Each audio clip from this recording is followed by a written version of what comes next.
In the world of note-taking apps, you know that there are hundreds, if not thousands, of note-taking apps. So how do you make a decision and choose the right one to suit your specific needs? Well, today we're going to have a look at Goodnotes. We're also going to have a look at Notability, and we're going to have a look at Freeform. So without further ado, let's check them out. I hope you all are taking notes. All right, we're jumping into Goodnotes now. So Goodnotes leads digital note-taking across iPad, iOS, Android, Windows platforms, you name it, they're there. You can actually handwrite or type notes on virtual paper with very intuitive controls. It got organized notes management systems. It has a multi-platform availability and is popular among students as well as professionals. You can see over here, it's got hybrid notes, so it combines handwritten and typed content on the same page. You can also import and mark up PDFs with stylus or keyboard. You can add comments, highlights, drawings, you name it, you can add it. It works with Apple Pencil and other styluses. The pressure sensitivity creates natural handwriting experiences, which feels really, really good. You can also see over here that it's great for students. If you're creating digital notebooks for each subject, you can add sketches, diagrams, formulas alongside your text notes. Academics, you can annotate research papers directly on PDFs.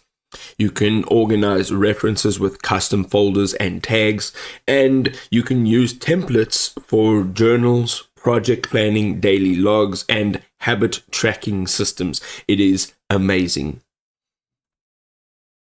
All right, we're looking at Notability now. Notability is fantastic. It's also very compatible with your iPhone. It's compatible with your Android. It's compatible with that Mac that you're using. It's compatible with your Windows system. It's got handwriting, typing, and audio recording integration. So if you like talking, like me, this is a perfect app. It's got seamless organization systems with folders and dividers. It's got a powerful search feature which allows you to search across all of your note content types. So if you're looking for something, you can just search for it. It's easy.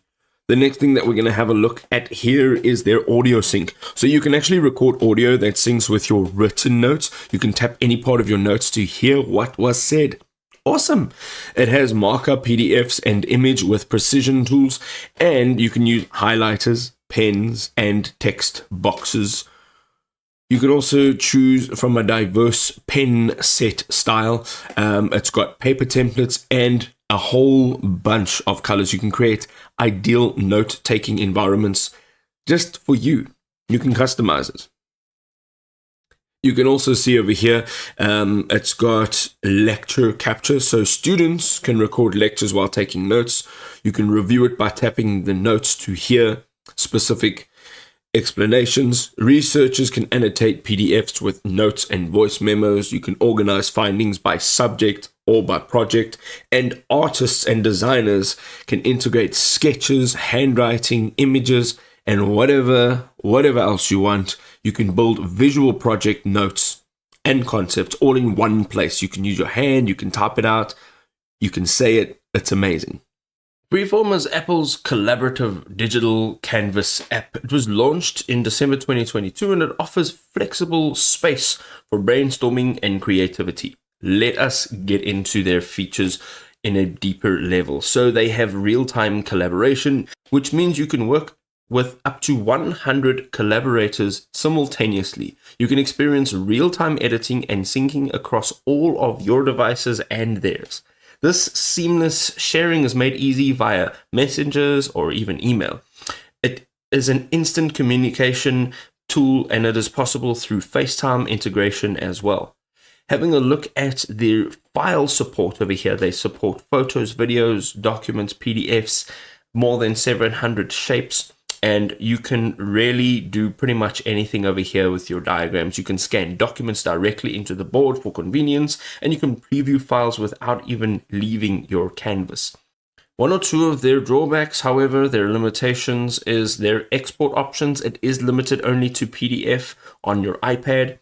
The design capabilities there aren't many advanced design tools, and then it does have system requirements, and then it has an ecosystem lock-in. So primarily this is beneficial within the Apple ecosystem.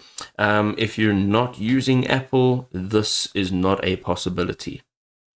Okay, so ladies and gentlemen, we have seen now that there are many options available. The takeaway here really is to go and try each one of the software that I had featured in this video and see which one works for you in a real life scenario. Like, actually use it, apply it, and see how it actually works for you. If this was helpful, you can drop us a like, and we'll see you next time.